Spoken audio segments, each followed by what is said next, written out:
Hello, this is Kamlesh Ahuja sir की chemistry की class. आज हम सॉल्यूशन चैप्टर के लिक्विड सॉल्यूशन के क्वेश्चन करेंगे। मैंने इस चैप्टर को पूरा ढंग से आपको पढ़ा दिया है। सबसे फर्स्ट क्लास के अंदर, फर्स्ट वीडियो के अंदर हमने कंसंट्रेशन टर्म्स डिस्कस की थी।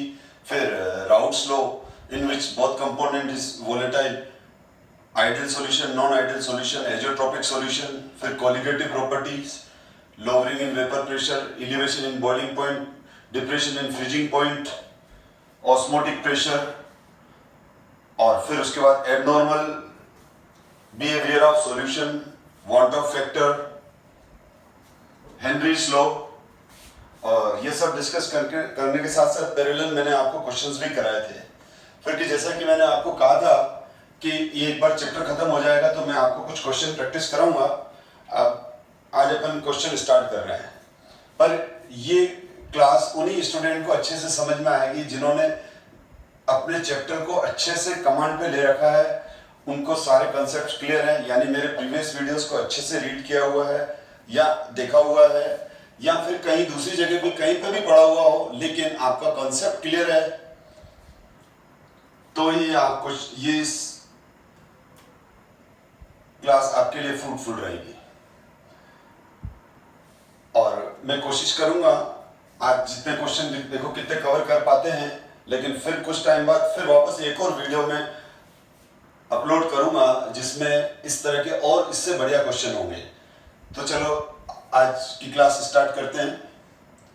तो इसमें फर्स्ट क्वेश्चन मैंने लिखा है, बोर्ड पे लिखा हुआ है, और ये सबसे बेस्ट है कि जिन बच्चों को अच्छे से चैप्टर क्लियर हो गया है तो इस क्वेश्चन को रीड करके, वीडियो को पॉज करके सबसे पहले आप अपनी अप्रोच बनाओ और खुद सॉल्व करने की कोशिश करो। उसके बाद जब मैं सॉल्व करूंगा तो उस सॉल्यूशन को देखो आप, तो आपको डिफरेंस समझ में आएगा। Benzene and टॉलिन form an ideal solution.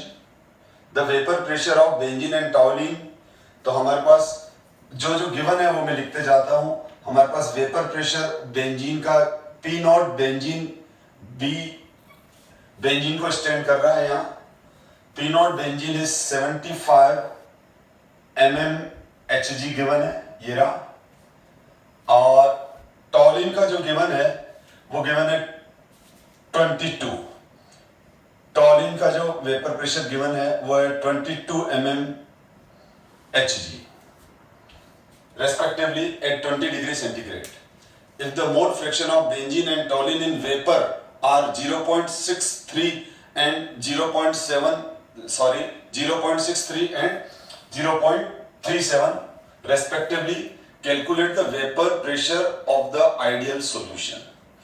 यानी इसको आइडियल सॉल्यूशन है क्योंकि बेंजीन और टॉलिन नियरली सेम नेचर के मॉलिक्यूल हैं, तो ये आइडियल सॉल्यूशन ही बनाएंगे।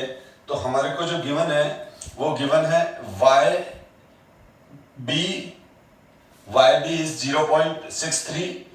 वैसे इस क्वेश्चन में ये 0.37 नहीं गिवन होता तो भी हम निकाल लेते 1 से सब्ट्रैक्ट करके। और टॉलिन का गिवन है YT गिवन है हमारे को 0.37। खैर, तो ये डेटा गिवन है हमारे पास, लेकिन यहां ध्यान देना टॉलिन वेपर क्या है, ध्यान से क्वेश्चन पढ़ो। If the mole fraction of benzene and टॉलिन in vapour, तो YB एंड YT दे रखा है हमको, XB और XT गिवन नहीं है, हमको XB और XT गिवन नहीं है। पहला पॉइंट तो आप इस क्वेश्चन में ये ध्यान दो, क्योंकि हम यहाँ इस चैप्टर में XB क्या होगा, mole fraction of benzene in liquid phase, XT क्या होगा, mole fraction of टॉलिन in liquid phase, YB क्या है, mole fraction of benzene in vapour form, and YT is the mole fraction of टॉलिन in vapour. तो vapour हमको इस vapour phase composition given है, vapour phase composition given है, और vapour phase composition से हमारे को, वेपर फेज कंपोजिशन से हमको क्या फाइंड आउट करना है, सॉल्यूशन का वेपर प्रेशर। मतलब यहाँ डाल्टन्स लॉ और राउट्स लॉ दोनों का कॉम्बिनेशन का क्वेश्चन है ये। तो partial vapour pressure of benzene equals to XB P naught B, ये तो हो गया according to Raoult's law.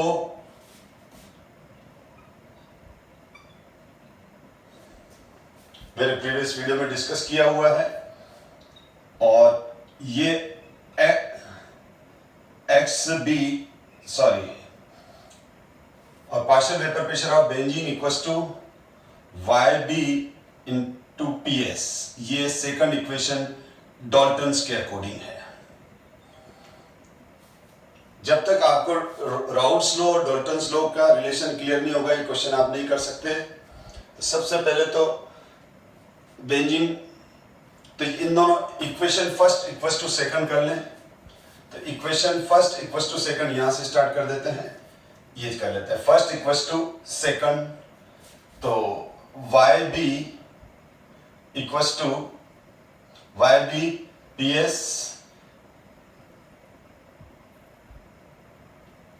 Equals to X B P naught B, where P naught B is the mole vapor pressure of pure benzene, mole fraction of benzene in liquid phase, vapor pressure of solution, and YB is the mole fraction of benzene in vapor phase.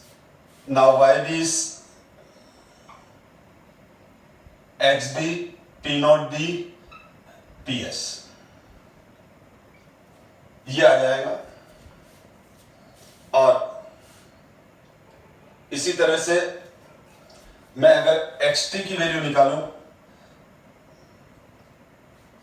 इसी तरह से मैं इसमें किसकी value निकालूं, xt की value निकालूं, तो वो भी आ जाएगी अपने पास। इसी तरह से यहां b की जगह t लिख देंगे, बस और कुछ नहीं करेंगे। और हमको ये भी मालूम है कि mole fraction of benzene plus mole fraction of टॉलिन, mole fraction of benzene plus mole fraction of टॉलिन किसके बराबर आएगा, 1 के बराबर आएगा। तो मैं इस ये 1 के बराबर आ रहा है, तो मैं इस इक्वेशन को ऐसे भी तो लिख सकता हूं, Y B P S P naught B, क्योंकि मैं भी क्वेश्चन को आपके सामने काफी टाइम बाद कर रहा हूं, तो मेरे माइंड में भी इसकी अप्रोच चल रही है कि मैं इसको कैसे करूं। तो Y B plus Y T equals to 1, mole fraction का सम। अब एक्स बी की वैल्यू ये आ जाएगी, एक्स बी की वैल्यू ये आ जाएगी, तो एक्स टी की वैल्यू क्या आ जाएगी, एक्स टी की वैल्यू ये आ जाएगी, Y T P S P naught T. अब इस इक्वेशन को देखो आप, मैं इस इक्वेशन के अंदर एक्स बी और एक्स टी की वैल्यू पुट कर देता हूं। ये रही एक्स बी की वैल्यू और ये है एक्स टी की वैल्यू। तो एक्स बी की वैल्यू जब मैं इसमें पुट करूंगा तो आ जाएगा Y B P S P naught B plus Y T P S P naught T. T toluene को रिप्रेजेंट कर रहा है, ध्यान रखना, इक्वल्स टू 1। अब मैं यहां से पी एस को कॉमन ले लूं। मैं अगर मैंने पी एस को कॉमन ले लिया तो Y naught P B plus Y T P naught T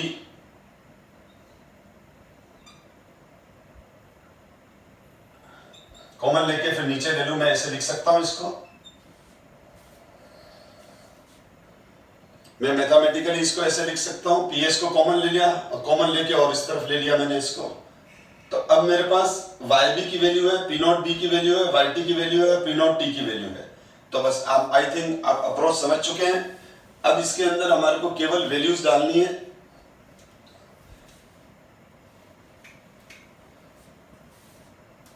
तो 1 by P S is equals to Y B P naught B, मैं वापस से लिख रहा हूं, Y T P naught T. 1 by P S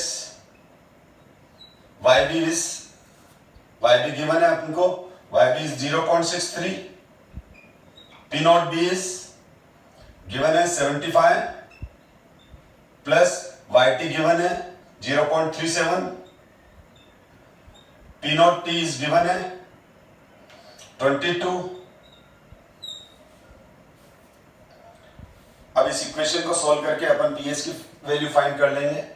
तो PS विल बी, अब इसका मेरे को आंसर मेरे को ध्यान है, मैं लिख के लाया हूं, तो इसका फाइनल आंसर आ रहा है 39.65। तो अपन को टाइम सेव करना है अभी क्लास में मुझे, ताकि मैं ज्यादा से ज्यादा क्वेश्चन करा पाऊं। तो इस वजह से मैं इसका सीधा फाइनल आंसर लिख रहा हूं। आप इसको सोल्व करेंगे तो ये आंसर आ जाएगा आपका। ठीक है, तो इसमें हमने क्या किया, राउट्स लॉ, डाल्टन्स लॉ का कंबाइंड क्वेश्चन था, थोड़ा सा ट्रिकी था।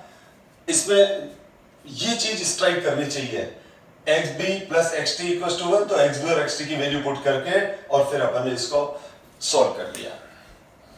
क्योंकि क्वेश्चन सॉल्व होने के बाद इजी लगता है, सॉल्व होने से पहले टफ लगता है। नेक्स्ट क्वेश्चन देखिए हम। आप नेक्स्ट क्वेश्चन रीड करो जब तक मैं बोर्ड क्लीन कर लूं।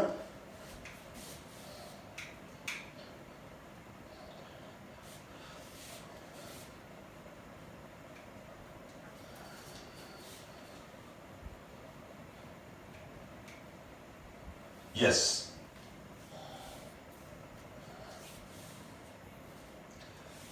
Calculate the osmotic pressure of a solution obtained by mixing 100 ml of 3.4% solution W by W of urea, molecular mass 60, and 100 ml of 1.6% solution W by V of cane sugar मतलब sucrose, molecular mass 342 at 20 degree centigrade. तो हमको osmotic pressure find out करना है इस solution का। तो osmotic pressure जब हम इसका फाइंड आउट करेंगे, इसका ऑस्मोटिक प्रेशर फाइंड आउट करना है। अब ये क्लियर कर दूं कि आपको ये परेशान नहीं होना है कि यहां दो डिफरेंट सॉल्यूशन मिला दिए। हमारे को तो रिजल्टेंट सॉल्यूशन में टोटल पार्टिकल फाइंड आउट करने हैं। अब वो पार्टिकल किसी के भी हो, यूरिया के पार्टिकल भी, यूरिया के 10 पार्टिकल जितना ऑस्मोटिक प्रेशर बढ़ाएंगे उतना ही केन शुगर के 10 पार्टिकल ऑस्मोटिक प्रेशर बढ़ाएंगे, क्योंकि कोलिगेटिव प्रॉपर्टी केवल मास पे डिपेंड करती है, नेचर और केमिकल कंपोजिशन या केमिकल फॉर्मूले पे डिपेंड नहीं करती है। तो हम दोनों के ऑस्मोटिक प्रेशर फाइंड आउट करके, इन दो सॉल्यूशन है, दोनों के ऑस्मोटिक प्रेशर फाइंड आउट करके सम कर देंगे तो हमारे पास आंसर आ जाएगा। तो वो ये कि 3.4% वेट बाय वॉल्यूम है। तो अब इससे क्लियर है कि मैं पाई यूरिया, यू स्टैंड कर रहा है यूरिया को, pi equals to MST, pi equals to MST। तो पाई यूरिया m की वैल्यू क्या है, mass of urea, molecular mass of urea into volume of solution into S into T। और इसी तरह से पाई, केन शुगर को हम सुक्रोज भी बोलते हैं, केन शुगर को सुक्रोज भी कहते हैं। तो यहां पर क्या आ जाएगा, यहां पर ये आ जाएगा mass of sucrose, molecular mass of sucrose, volume S into T। तो जो टोटल ऑस्मोटिक प्रेशर यहां जो आएगा, टोटल ऑस्मोटिक प्रेशर आ जाएगा वो यूरिया की वजह से प्लस सुक्रोज की वजह से, S स्टैंड करना, S कैन शुगर। ठीक है, तो मैं इन दोनों फॉर्मूले को ऐड कर दूंगा तो टोटल आ जाएगा WU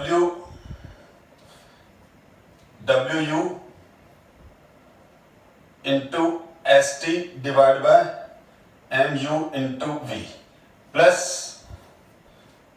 W sucrose into ST S। अब ये तो इसका फॉर्मूला है, ये तो सीधा फॉर्मूला है जो आप जानते ही हैं। और 3.4% W by V means 3.4 gram of urea present in 100 ml of solution. अब मैं वो ऐसे बार बार नहीं लिखूंगा कि 3.4% W by V means 3.4 gram of urea present in 100 ml of solution. अब तो ये चैप्टर हो चुका है, तो मैं एक्सपेक्ट करूंगा ये चीजें आप बहुत इजीली फास्ट निकाल लेंगे। आप ST बाय V कॉमन ले लिया, WU बाय MU और WS बाय MS। अब हम इसके अंदर वैल्यू पुट कर देंगे। टोटल एस की वैल्यू 0.0821 इंटू 20 डिग्री तो 273, 283, 293। 20 डिग्री को मैंने केल्विन में कन्वर्ट कर दिया। वॉल्यूम 100 ml है, ml है तो इसको लीटर में कन्वर्ट करना जरूरी है।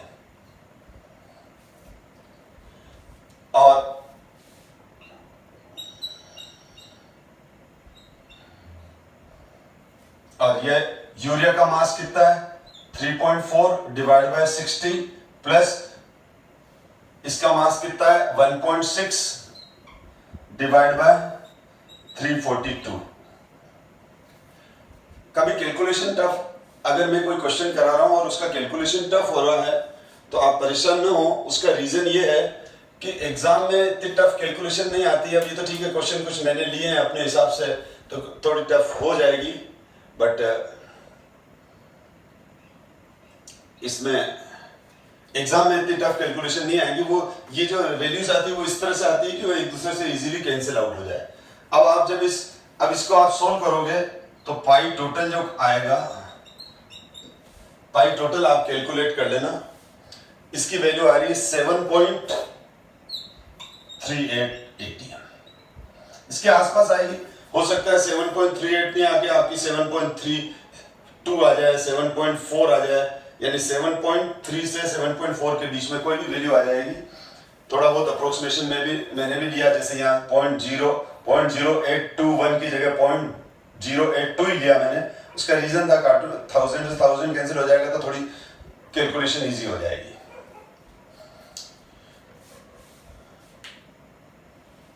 तो यहाँ पर इस मतलब मैंने सेकंड क्वेश्चन में मैंने आपको एक क्लियर किया कि अगर दो डिफरेंट सॉल्यूशन मिक्स करके दे रहा है तो आपको परेशान होने की जरूरत नहीं है।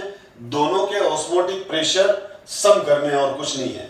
रिजल्टेंट सॉल्यूशन का जो ऑस्मोटिक प्रेशर होगा वो sum of osmotic pressure due to urea plus due to sucrose.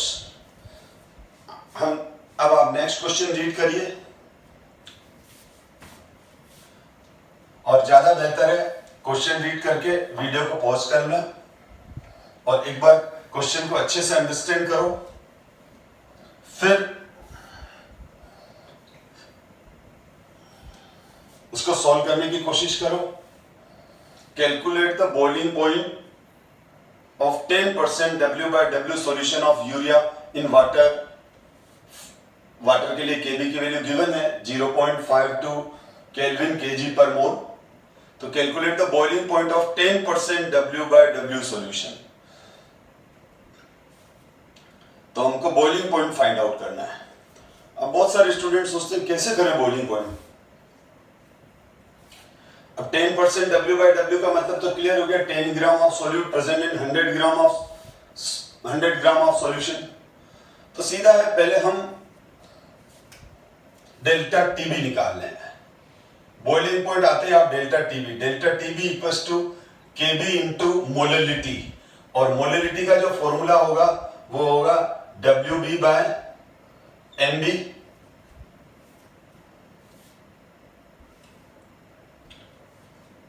और यहां पर क्या है, यूरिया गिवन है तो चलो बी की जगह मैं यू लिख देता हूं। यू स्टैंड कर रहा है यूरिया को। मोलिकुलर मास ऑफ सॉल्वेंट जो कि वाटर है और 1000, क्योंकि हमको मालूम है डेल्टा टीबी इक्वल्स टू क्या होता है केबी इंटू मोलरिटी। यहां यूरिया क्या है, नॉन वोलेटाइल सॉल्यूट है। यूरिया का मोलिकुलर मास 60 होता है। यूरिया का फॉर्मूला NH2CO NH2 और इसका मोलिकुलर मास 60।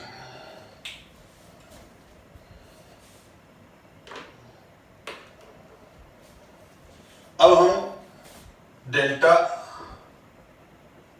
टीबी केबी की वैल्यू क्या है 0.52 into mass of urea 10 gram, molecular mass of urea 60, molecular mass of water 18 into, sorry मैंने यहां मिस्टेक कर दी, ये मोलिकुलर मास नहीं आता, यहां आता है rate of solvent in gram. This is the weight of solvent in KG, लेकिन वो 1000 कर दिया तो वो केजी में कन्वर्ट हो गया। तो यहां पर क्या 10% W/W है, मतलब 10 ग्राम तो यूरिया है और प्लस 90 ग्राम वाटर है, मतलब सॉल्वेंट है। तो यहां 90 आएगा। ये मोलिलिटी का फॉर्मूला है, या मोलिकुलर मास मैंने गलती से लिख दिया था। This is the weight of solvent in KG है, तो ग्राम में है ये, तो ऊपर 1000 कर लिया ग्राम, तो उसको केजी में कन्वर्ट कर लिया आपने। तो यहां पर इसको हम जब सॉल्व करेंगे, delta TB equals to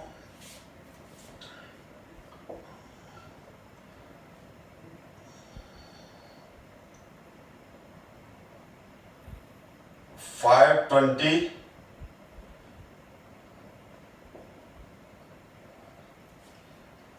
divide 6 into 9। अब इसको आप सोल्व करो तो इसका ये आ रहा है 0.9, इसकी वैल्यू में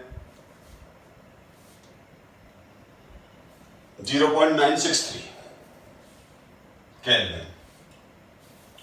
तो इसका मतलब हमारे पास जो डिप्रेशन इन फ्रीजिंग पॉइंट आया है, डिप्रेशन इन फ्रीजिंग पॉइंट आया है, वो आ रहा है 0.963 केल्विन। और तो ये डिप्रेशन है। और वाटर का बॉइलिंग पॉइंट कितना होता है? वाटर का बॉइलिंग पॉइंट, सॉरी ये डिप्रेशन नहीं है, ये एलिवेशन इन बॉइलिंग पॉइंट है। This is the elevation in boiling point. तो ये बिल्कुल सिंपल क्वेश्चन है, हमको एलिवेशन इन बॉइलिंग पॉइंट आ गया। अब जब हमारे पास एलिवेशन इन बॉइलिंग पॉइंट आया, तो एलिवेशन ऑफ बॉइलिंग पॉइंट क्या है? Delta TB equals to TBS minus TB not.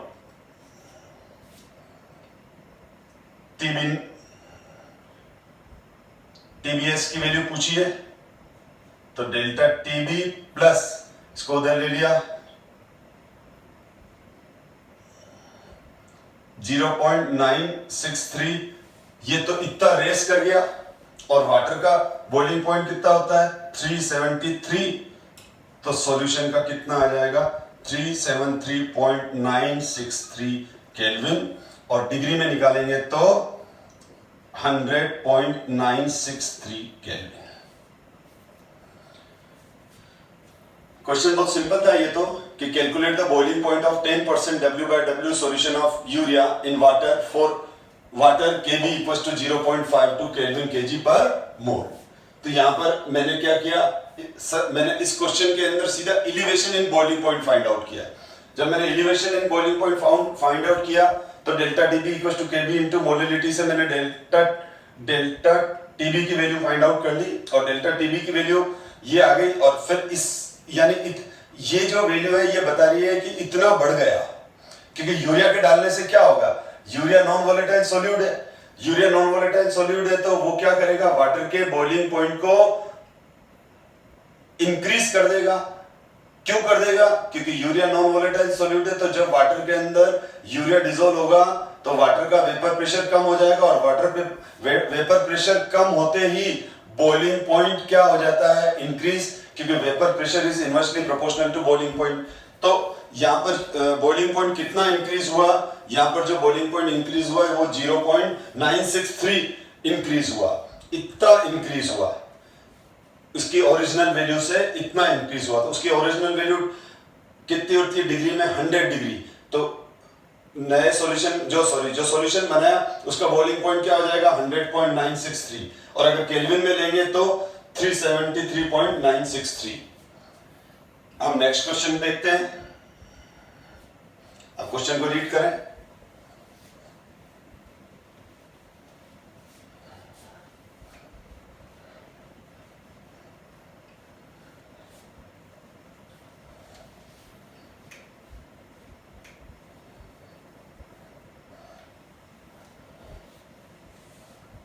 Yes, हमारा पर्पस अप्रोच को लेके थोड़ा कैलकुलेशन कहीं टफ आती है, तो नेक्स्ट टाइम तो मैं थोड़ा सा कैलकुलेटर ले लूंगा, तो थोड़ा फास्ट कर पाऊँ मैं और भी, क्योंकि याद नहीं रहती वैल्यूज इतनी सारी।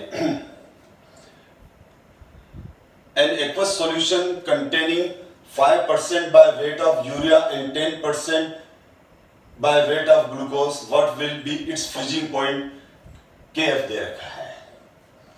ये क्वेश्चन हकीकत में नया नहीं है, हमने जो पिछला क्वेश्चन किया सेम क्वेश्चन ही है। उसमें हमने बॉइलिंग पॉइंट निकाला था और इसमें फ्रीजिंग पॉइंट निकालना है। अगर मैं इसमें ये कहूं तो इसमें क्वेश्चन नंबर 2 प्लस 3 का कॉम्बिनेशन है। क्वेश्चन नंबर 2 में मैंने आपको कहा कोलिगेटिव प्रॉपर्टी, आपको परेशान करने की जरूरत ही नहीं है कि यूरिया और ग्लूकोज था, उसके अंदर यूरिया और सुक्रोज था।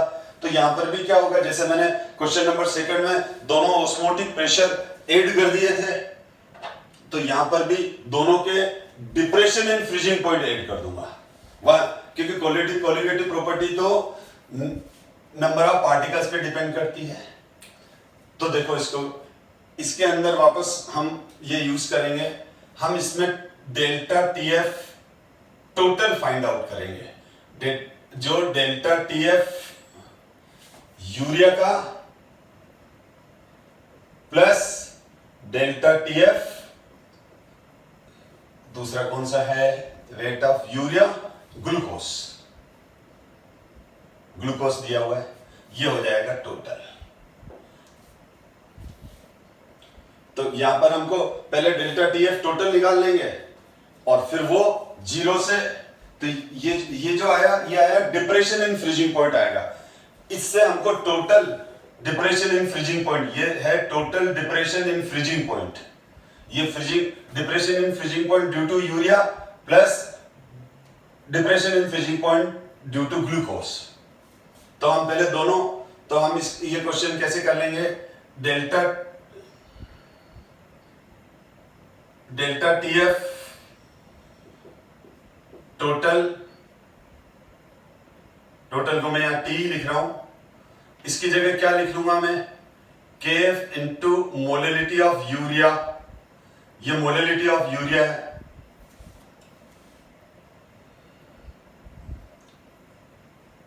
Plus KF into molality of glucose.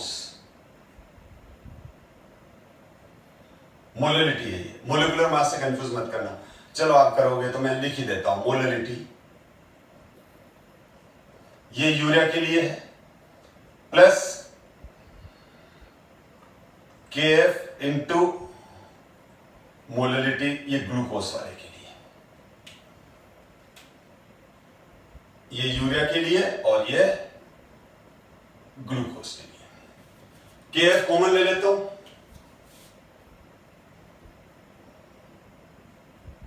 KF common ले लूंगा, या मोलिलिटी का फॉर्मूला क्या आ जाएगा,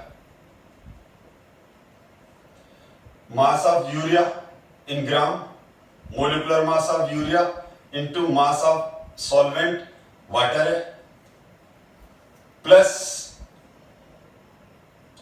mass of sucrose, sorry glucose, GL लिख रहा हूं ग्लूकोज को, into 1000 mass of molecular mass of glucose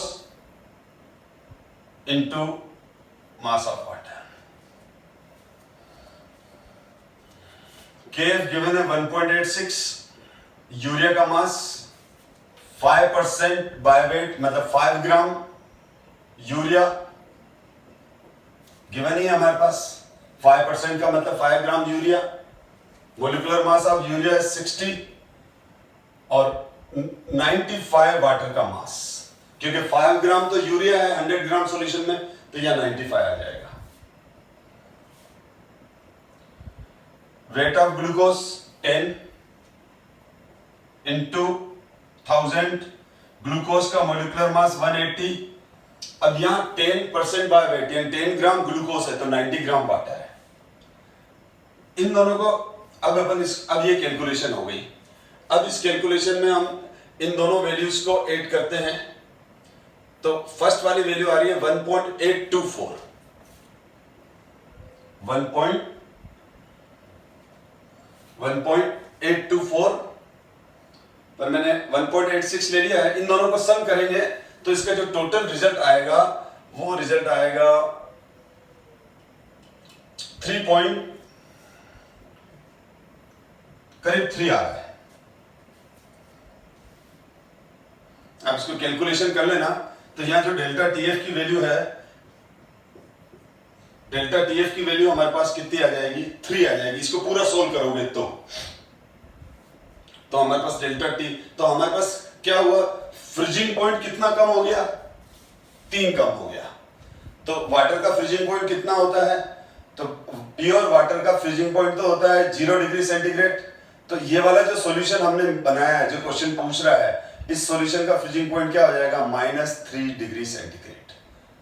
और अगर अपन केल्विन में ले लें तो 273 केल्विन है, तो यहां पर ये क्या आ जाएगा, 270 केल्विन आंसर है इसका।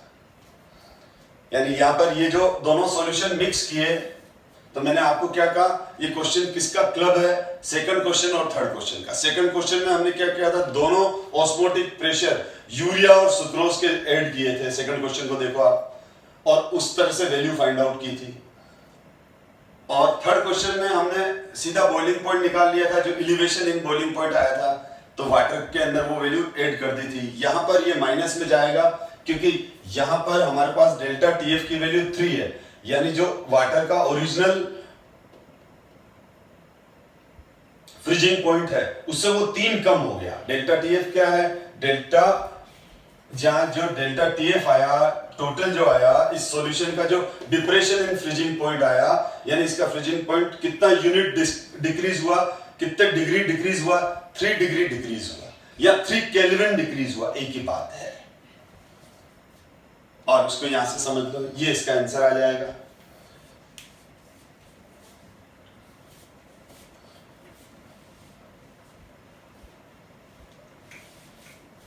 नेक्स्ट क्वेश्चन,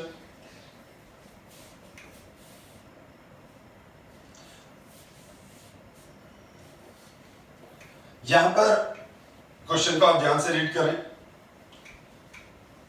ऑब्जेक्टिव क्वेश्चन है, क्योंकि अब तो बोर्ड में ऑब्जेक्टिव भी आना स्टार्ट हो गए। इस क्वेश्चन को ध्यान से रीड करें आप।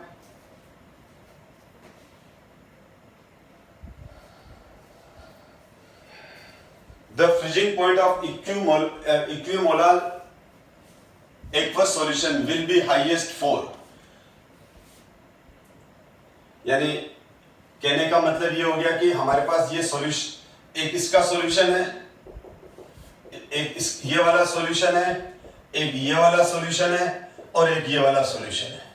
सबकी कंसंट्रेशन बराबर है। देखो क्या लिखा है इसने, इक्विमोलार aqueous solution.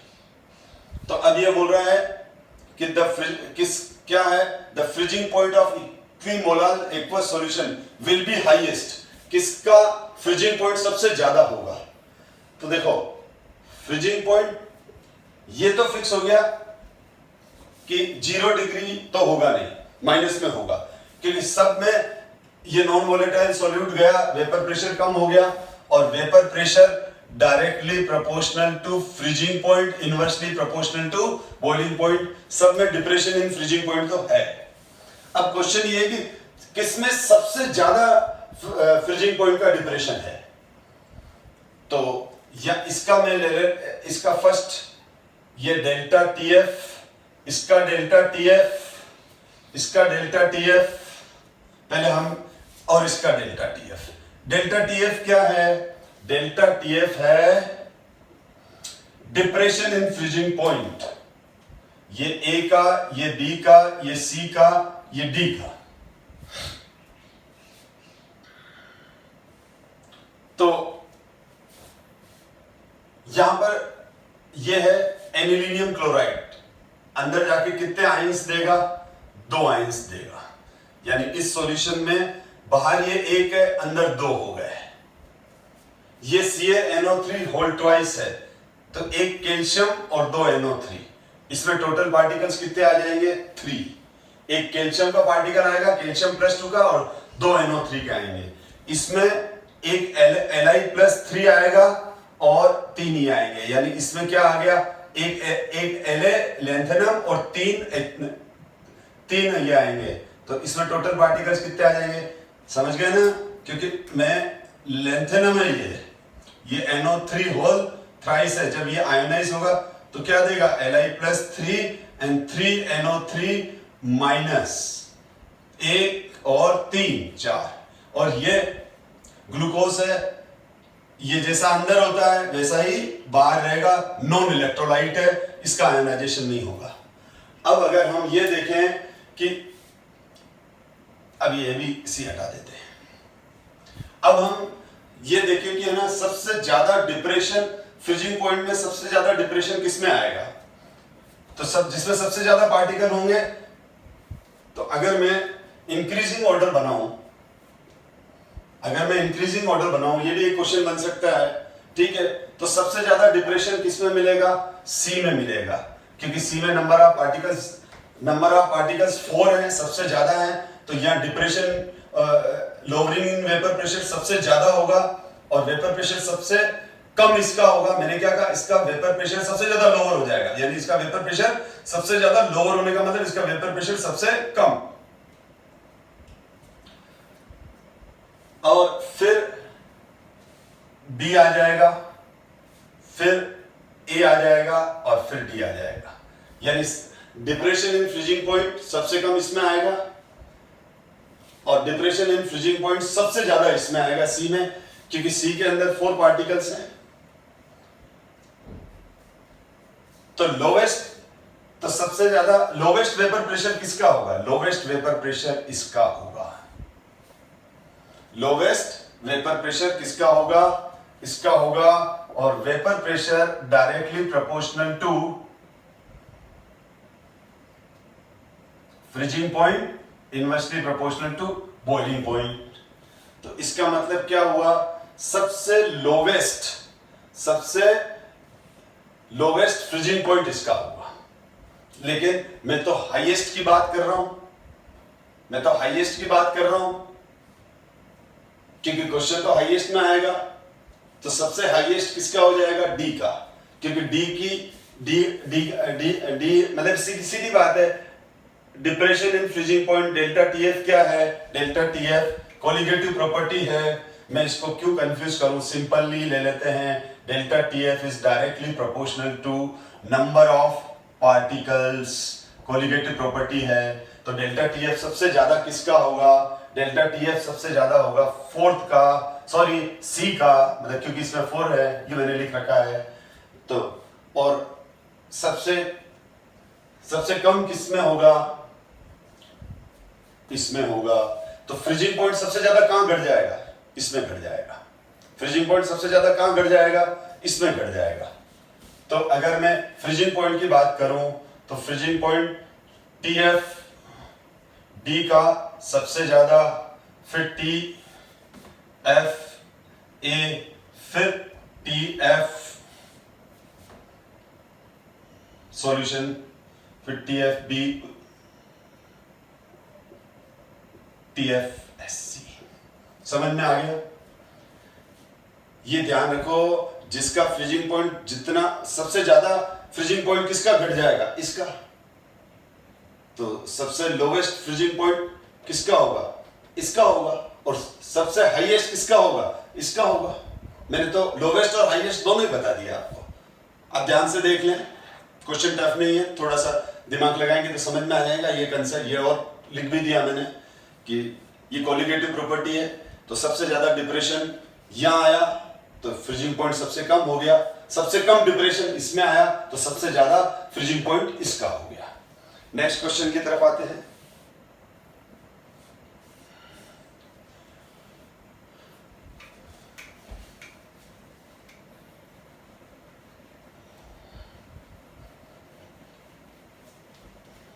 At which of the following pressure water will boil at 101.5?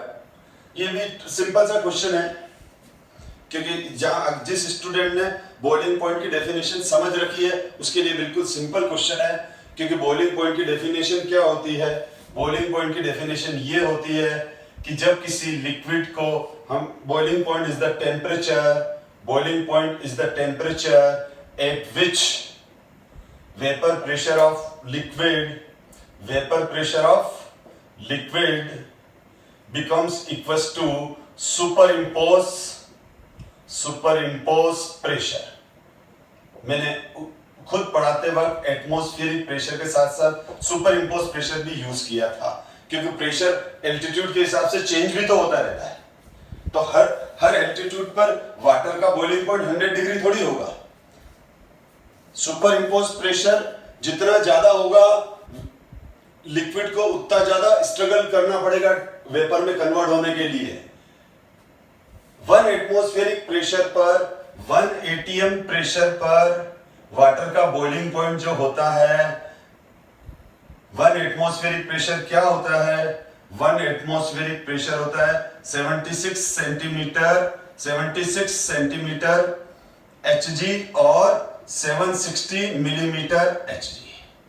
ठीक है, तो यहां पर फर्स्ट वाले में लिखा है 76 सेंटीमीटर ऑफ Hg, यानी 70। यहां पर वाटर का जो बॉइलिंग पॉइंट होगा वो एग्जैक्ट 100 डिग्री होगा।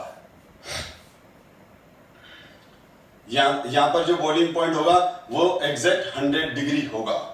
सुपर इम्पोज प्रेशर जितना ज्यादा होता जाएगा तो आप एक ये रिलेशन भी याद रख लो, boiling point directly proportional to super impose pressure. अगर हम प्रेशर कुकर के अंदर जो खाना पक रहा है, कुकिंग हो रही है, वो 100 डिग्री पे होती है कि ग्रेटर देन 100 पे होती है? वो ग्रेटर देन 100 डिग्री पे होती है, क्योंकि प्रेशर कुकर के अंदर सुपर इम्पोज प्रेशर ज्यादा होता है। सुपर इम्पोज प्रेशर ज्यादा होने की वजह से प्रेशर कुकर के अंदर जो कुकिंग है वो ग्रेटर देन 100 डिग्री पे हो रही है, इसीलिए प्रेशर कुकर के अंदर कुकिंग फास्ट हो जाती है। और यही अगर आप ओपन सिस्टम में कोई कुकिंग कर रहे हो, कोई भी चीज पका रहे हो आप ओपन सिस्टम में, तो वो 100 डिग्री पे हो रही है।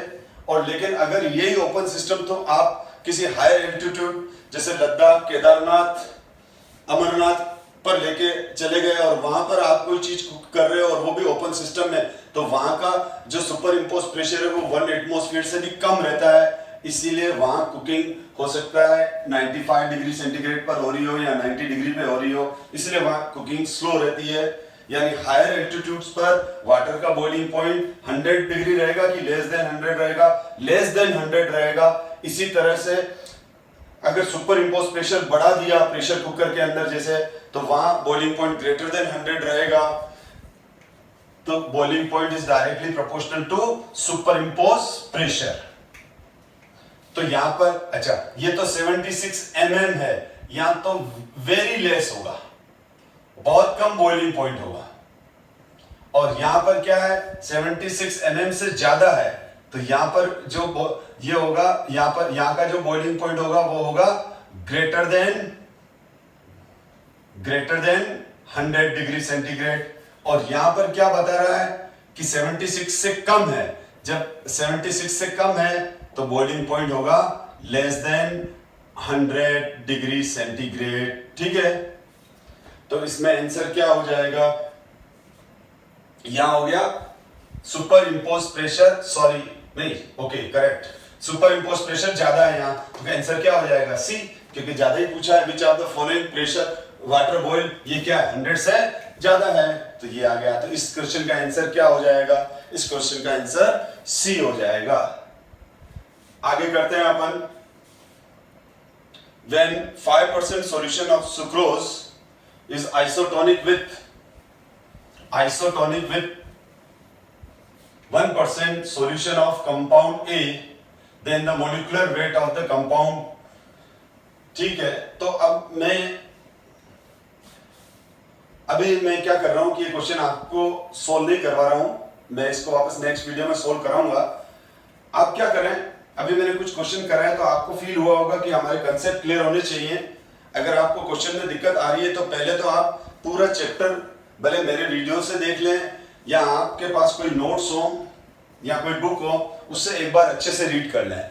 मेरे पास अभी कम से कम इस वीडियो के अंदर करीब मैं 40 क्वेश्चन कराने वाला हूं, लेकिन मैं थोड़ी स्पीड और बढ़ाऊंगा। लेकिन मैंने अभी ये एक तरह से क्वेश्चन का डेमो दिया है आपको कि कैसे क्वेश्चन करने हैं, तो थोड़ा सा अब आप एक बार चैप्टर को अच्छे से प्रिपेयर करें, ताकि ना मैं जब क्वेश्चन कराऊं तो फास्ट क्वेश्चन कराऊंगा, तो उसको आप ग्राफ भी करो और आप मेरे साथ आगे बढ़ पाओ। थोड़ा मैंने अभी स्लो कराया, मैं इससे फास्ट हो जाऊंगा। तो एक बार आप चैप्टर अच्छे से रीड कर लें, और ये क्वेश्चन है मैं अभी आपको दे रहा हूं, वो आप एक बार सोल्व कर लें। अब आपको ये सारे क्वेश्चन खुद सोल्व करने हैं। 7th वाला खुद करना है, फिर ये 8th वाला करें आप,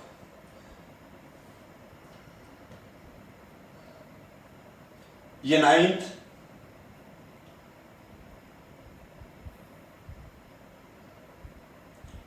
ये 10। ठीक है, आप वीडियो को पोस्ट करते हुए एक बार सोल्व करते जाएं और सारे आंसर लिख के रखें। मैं सेकंड वीडियो बहुत ही जल्दी आपके सामने लाने वाला हूं, जिसमें इन सब क्वेश्चन को मैं सोल्व कराऊंगा, लेकिन पहले आप सोल्व करो, क्योंकि मेरे सोल्व कराने से आप नहीं सीखोगे। मैं करूंगा, मैं ही सीखूंगा, मैं सीख चुका। आप अभी ट्राई करो, प्रैक्टिस करो, तो आप सीख पाओगे। फिर ये वाला क्वेश्चन, अच्छा कोई बात नहीं, 10th के बाद सीधा 12 ही आ रहा है, सीख में 11 क्वेश्चन कहीं मिस हो गया है। तो इन क्वेश्चंस को आप खुद करें, ट्राई योर सेल्फ। फिर ये क्वेश्चन भी अच्छे हैं, आप इन क्वेश्चन को भी करें। और ये जो ट्राई योर सेल्फ वाले क्वेश्चन है, ये मैंने 9 अच्छे क्वेश्चन एक साथ दिए हैं, और इनके नीचे आंसर्स भी दिए हैं। तो ये सारे क्वेश्चंस आप ढंग से एक बार सोल्व करें, और सोल्व करके एक बार अपने रजिस्टर में करके रखें। फिर मैं नेक्स्ट वीडियो में जब इनका सॉल्यूशन कराऊंगा, तो आप अपने क्वेश्चन को चेक कर लें, क्योंकि वीडियो पर एक प्लस पॉइंट ये है कि अगर आपने कर लिए हैं तो आप उसको तेजी से फॉरवर्ड करते हुए उन्हीं क्वेश्चंस का सॉल्यूशन देखोगे जो आपको समझ में नहीं आए, जिनके आंसर नहीं आए। मैं आगे से इस तरह से क्वेश्चन दे दूंगा आपको, जैसे ये लास्ट में दिया ना मैंने, 9, 10, 12 क्वेश्चन दे दूंगा और उसके आंसर्स लिख दूंगा। आपको 1-2 दिन का टाइम दे दूंगा, तब तक आप सोल्व कर लोगे। उसके बाद में इन क्वेश्चंस के आंसर तो ऑलरेडी आपके पास होंगे, मैच कर लेना, नहीं तो फिर मैं उनको सॉल्यूशंस करा दूंगा। तो मैं होप करता हूं कि ये सारे क्वेश्चन आप करोगे, और फिर हम बहुत ही जल्दी इनके सॉल्यूशन के साथ नेक्स्ट वीडियो में मिलेंगे। Thank you so much.